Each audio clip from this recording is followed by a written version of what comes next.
et bienvenue à cette deuxième semaine de récapitulation de notre cours de base de données. Ce que nous allons voir dans la leçon d'aujourd'hui. Premièrement, j'ai fait une vidéo séparée pour la création d'un modèle avec SQL Developer. Au cas où vous auriez de la difficulté avec le document écrit, je vais vous joindre un document pour être capable de vous y lier. On verra par la suite une petite récapitulation de JavaScript avec les objets et JSON, plus spécifiquement les énoncés Stringify et Parse.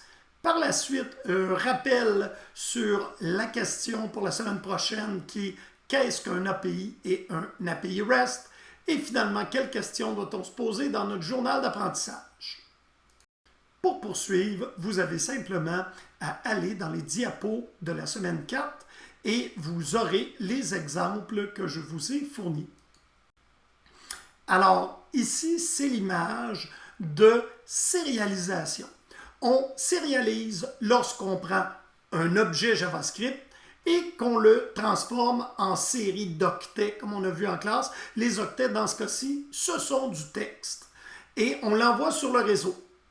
L'opération inverse, lorsqu'on reçoit sur le réseau, s'appelle désérialisation. On prend les caractères qui arrivent et on les transforme en objets. Qu'est-ce que l'API REST? C'est le but de ce cours, c'est de faire un serveur API REST. On doit donc se poser les bonnes questions pour trouver et définir ensemble ce qu'est un API REST. On le fait ensemble à l'école la semaine prochaine. Rapidement, il y a deux documents que je pointe et j'en ai ajouté un troisième. Premièrement, le document de Red Hat vous explique qu'est-ce qu'un API. Donc, préparez votre carte conceptuelle pour répondre en équipe à ceci. Ensuite, on a qu'est-ce qu'un API REST. Et finalement, prenez connaissance du document du zeste de savoir pour bien comprendre qu'est-ce qu'un API REST. Je termine par votre journal d'apprentissage.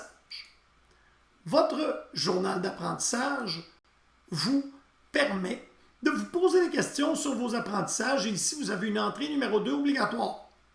Quelles sont les habiletés que vous pouvez exploiter pour vous aider à réussir le cours de base de données et quels moyens allez-vous adopter pour le réussir?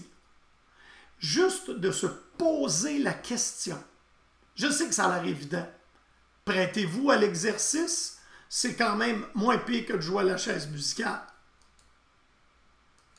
Finalement, lorsque vous aurez besoin de réviser votre matière, voilà des exemples de questions à se poser. Donc, quand on parle d'invite, ici, on parle de questions de réflexion. Et je vous invite à en choisir une ou deux à la fin d'une leçon.